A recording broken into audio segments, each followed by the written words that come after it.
kepada saya untuk memaparkan tugas saya sebagai calon guru penggerak angkatan 10 Kabupaten Poso dengan memaparkan penyebaran pemahaman dan penerapan pengalaman tentang budaya positif.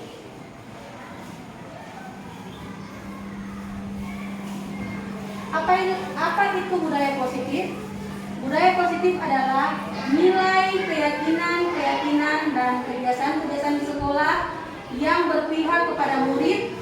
Hal itu dilakukan agar murid dapat berkembang menjadi pribadi yang kritis, penuh hormat, dan bertanggung jawab.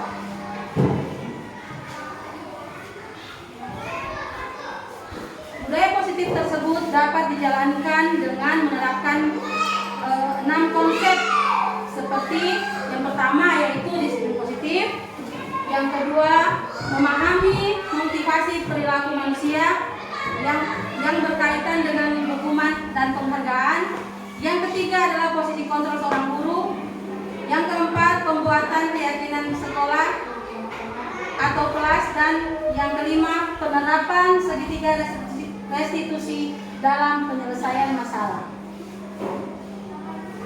Ya. Yang pertama adalah disiplin positif.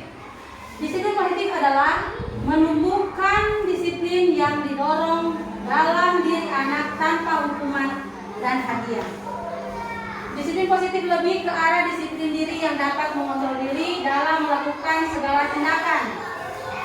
Disiplin positif dapat membuat murid memahami dan menyadari berdasarkan motivasi internal, bukan akibat paksaan ujian atau hukuman. Ya, di sini disiplin positif ini sering kita lakukan ya sebenarnya dalam kelas. Tetapi penerapannya itu biasanya sangat berbeda. Biasa kita contoh kecilnya itu kita memberi tugas kepada anak-anak. Ya anak-anak, siapa yang tercepat dia mengerjakan tugasnya, ibu akan berikan hadiah. Benar Bapak Ibu? Sering kita lakukan. Ya, itu biasa kita lakukan dan kita memberikan hadiah. Tetapi di sini, di dalam disiplin positif ini, pemberian hadiah, pemberian hukuman atau paksaan itu tidak boleh kita lakukan sebenarnya di dalam penerapan disiplin positif, karena akan membuat anak semakin dia akan mengharapkan, oh kalau ibu guru kasih pertanyaan lagi pasti kita dapat hadiah, kalau kita buat begini pasti bapak guru akan memberikan kita pujian, seperti itu ya. Yang berikut, ini motivasi perilaku manusia. Terdapat 3 motivasi perilaku manusia, yaitu pertama, menyadari ketidaknyamanan atau hukuman. Yang kedua, mendapatkan imbalan, penghargaan dari orang lain. Untuk menjadi orang yang mereka inginkan, menghargai diri sendiri dan nilai-nilai yang mereka percaya. Di sini di dalam motivasi perilaku manusia terdapat motivasi internal, yaitu untuk menjadi orang yang mereka inginkan, menghargai diri sendiri dengan nilai-nilai yang mereka percaya, menghindari hukuman dan pemberian penghargaan agar meminimalisir motivasi eksternal dari dalam diri murid. Bagaimana seorang bisa berubah dari paradigma stimulus respon pada pendekatan teori kontrol? Menurut Stephen R. Covey mengatakan bahwa bila kita ingin membuat kemajuan perlahan, sedikit-sedikit ubahlah sikap atau perilaku Anda. Namun, bila kita ingin memperbaiki cara-cara utama kita, maka kita perlu mengubah kerangka acuan kita. Ubahlah bagaimana Anda melihat dunia, bagaimana Anda berpikir tentang manusia. Ubahlah paradigma Anda, skema pemahaman dan penjelasan aspek tertentu tentang realitas. Ya, di sini ada pemaparan tentang dari Stephen Covey ini tentang stimulus respon dan teori kontrol. Ya, di sini realitasnya tentang kebutuhan kita sama, tetapi teori kontrol kontrolnya, realitasnya kita berbeda. Pada stimulus respon semua orang memiliki hal yang sama, tetapi pada teori kontrol setiap orang memiliki gambaran berbeda. Pada stimulus respon kita mencoba mengubah orang agar berpandangan sama dengan kita, tetapi pada teori kontrolnya kita berusaha memahami pandangan orang lain tentang dunia. Pada stimulus respon perilaku buruk dilihat dari satu kesalahan, tetapi pada teori kontrol semua perilaku memiliki tujuan. Pada stimulus respon orang lain bisa mengontrol saya, tetapi pada teori kontrolnya hanya Anda yang bisa mengontrol diri Anda. Pada stimulus respon saya bisa mengontrol orang lain, tetapi pada teori kontrolnya Anda tidak bisa mengontrol orang lain. Pada stimulus respon pemaksaan ada pada saat bujukan gagal, tetapi pada teori kontrol kolaborasi dan konsensus menciptakan pilihan-pilihan baru. Pada stimulus respon model berpikir menang atau kalah, tetapi pada teori kontrol model berpikir menang. Jadi dia harus menang. Ya, inilah ya. Jadi kita guru sebenarnya memiliki 5 posisi kontrol. Yaitu pertama, kita sebagai penghukum, kita sebagai teman, kita sebagai pembuat merasa bersalah, kita sebagai pemantau, dan kita sebagai manajer. Mungkin 5 posisi kontrol ini sebenarnya kita sudah terapkan dalam kelas kita kepada anak kita. Kalau ada yang salah, pasti kita hukum ya. Benar. Berarti kita pada posisi penghukum. Kadang juga anak biasa suka curhat dengan kita. Berarti dia sebagai teman. Dianggap kita sebagai teman. Membuat merasa bersalah. Kalau ada anak yang membuat kesalahan, pasti kita akan bertanya kepada anak itu. Dan kita akan menanyakan apa yang sedang dia lakukan. Yaitu di situ kita itu guru sebagai pembuat merasa bersalah. Kita juga bisa sebagai pemantau dan manajer. Dari kelima posisi kontrol tersebut, seorang guru sebaiknya menjadi seorang manajer. Mengapa demikian?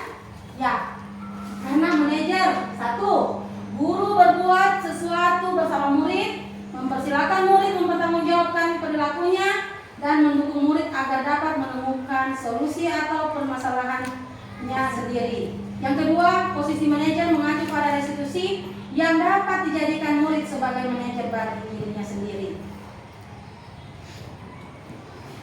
Nah, setelah posisi kontrol ada keyakinan sekolah atau kelas.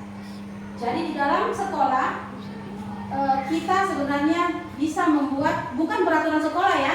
Keyakinan sekolah atau kelas ini bukan mengacu pada peraturan sekolah. Tetapi kita membuat peraturan kelas ini sebagai acuan kita di dalam kelas. Jadi ada kesepakatan antara guru dan siswa. Ya, di sini guru berperan dalam mewujudkan terbentuknya keyakinan kelas, sekolah atau kelas dengan adanya kesepakatan antara guru dan murid. Keyakinan sekolah atau kelas berupa pernyataan universal yang mudah diingat, dipahami dan harus diterapkan dalam lingkungan sekolah. Contohnya, kita ambil ya. Jadi kita itu membuat kesepakatan keyakinan kelas atau biasa kita sebut dengan kesepakatan kelas ya. Contohnya, kita harus saling menghargai. Jadi dalam kelas itu anak-anak kalau ada yang biasa baku dengan temannya ya, pas sebut-sebut nama teman, nama orang tua, biasa kita dapatkan seperti dalam kelas. Jadi anak itu dia sudah melanggar satu kesepakatan kelas kita, yaitu saling menghargai antar temannya.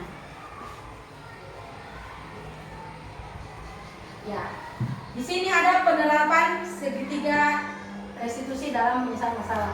Guru yang berperan sebagai manajer menggambarkan setiap segitiga restitusi dalam penyelesaian masalah melalui 3 tahapan, yaitu menstabilkan identitas, fasilitas, validasi tindakan yang salah, dan menanyakan keyakinan. Tujuannya untuk menciptakan murid yang mandiri dan bertanggung jawab. Ya, di sini apa itu segitiga restitusi? Segitiga restitusi adalah proses menciptakan kondisi bagi murid untuk memperbaiki kesalahannya sehingga karakter mereka lebih kuat ketika kembali kepada kelompoknya. Ya, di sini Bapak Ibu, kita sebagai guru harus menerapkan segitiga restitusi. Yang pertama, kita harus menstabilkan identitas. Dan yang kedua, kita harus validasi tindakan yang salah. Dan yang ketiga, meyakinkan keyakinan.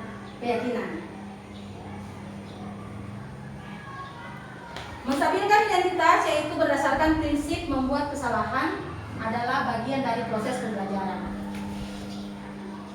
Menggeser identitas gagal ke identitas yang sukses. Sementara validasi tindakan yang salah yaitu berdasarkan prinsip setiap perilaku berupaya memenuhi suatu kebutuhan tertentu.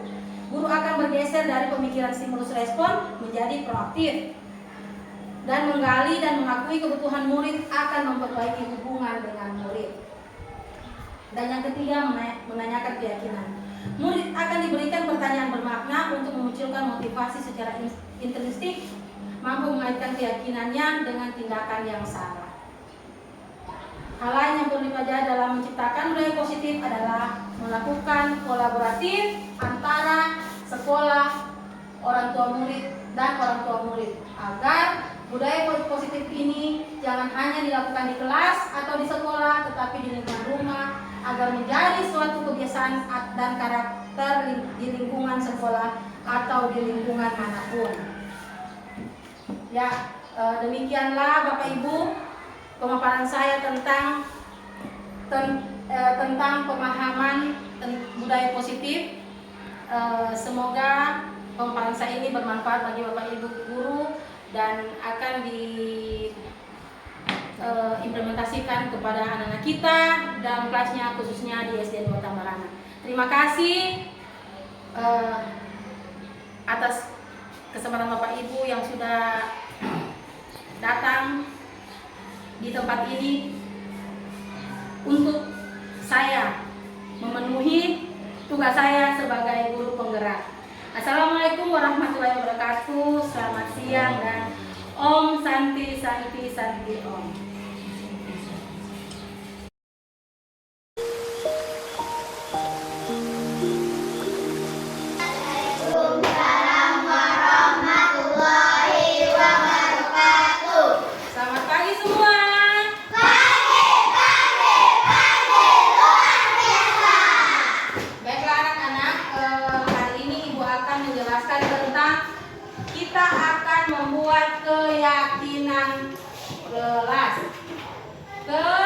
Keyakinan kelas.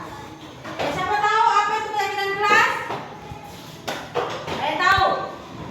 Ya, keyakinan kelas itu adalah suatu yang kita buat bersama, yang kita sepakati bersama, supaya kita taati dan tidak boleh bilang ya di sini kita sudah memiliki kesepakatan kelas ya. Jadi di sini kita sudah memiliki kesepakatan kelas. Contohnya di situ ada saling menjaga kebersihan, selalu disiplin tepat waktu, berbicara dengan sopan, saling menghormati. Sekarang, jadi itu semua kita buat untuk kita sepakati dan kita jalankan di dalam kelas. Jadi sekarang ibu akan baikkan ini ya. Kamu tulis satu saja yang kamu tulis. Contoh, saling menghormati, contoh ya. Apalagi, silakan tulis ya.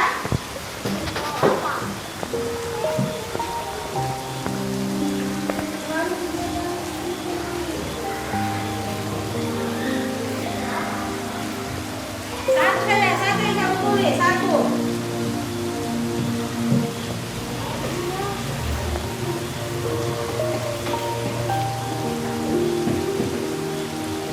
Jadi kita buat kesepakatan kelas.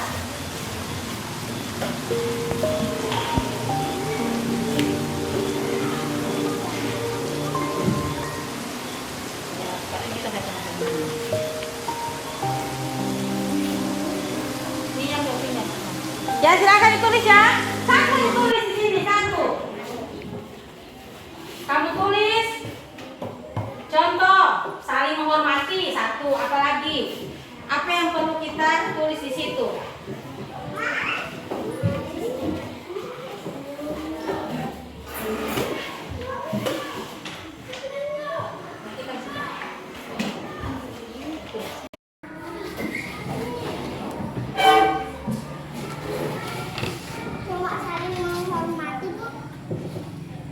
Satu saja ditulis, satu-satu.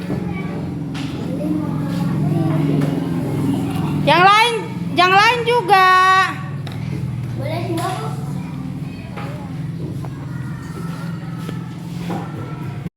Ya baiklah anak-anak, ibu guru sudah mendapatkan, kalian sudah mencatat kesepakatan kelas. Jadi kita lihat ya di sini.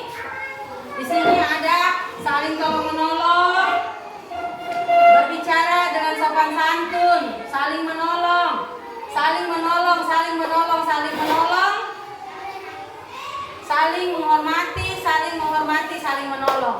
Dan di sini ada 3 ya dengan satu lagi datang tepat waktu.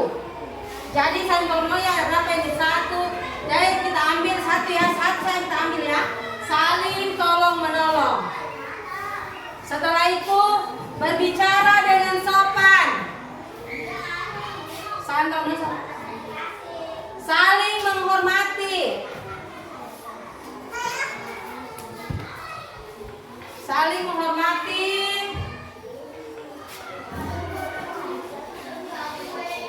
Datang tepat waktu.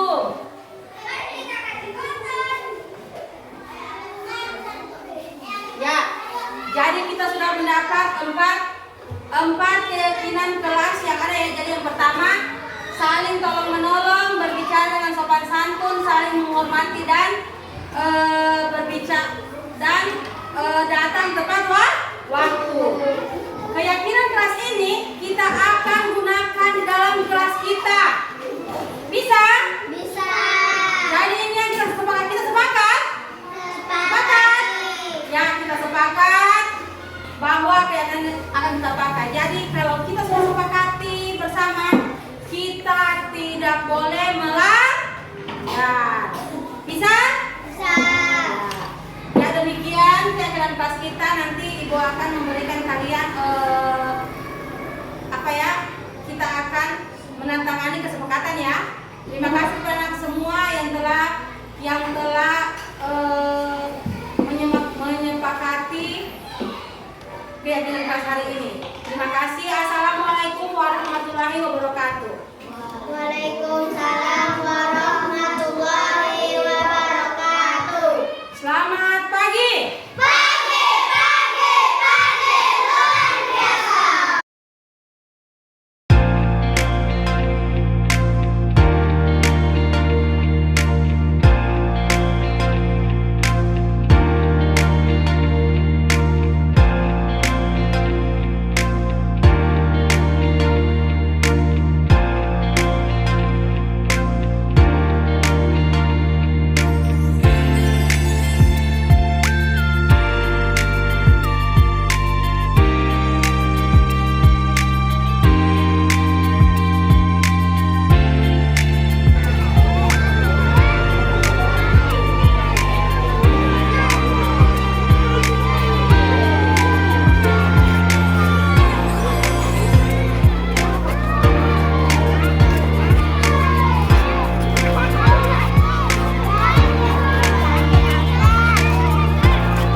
Dia angkat DP rambut baru dia basalin.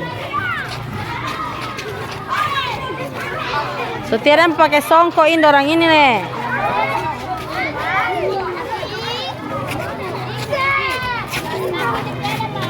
Enggak ada. Berapa lagi?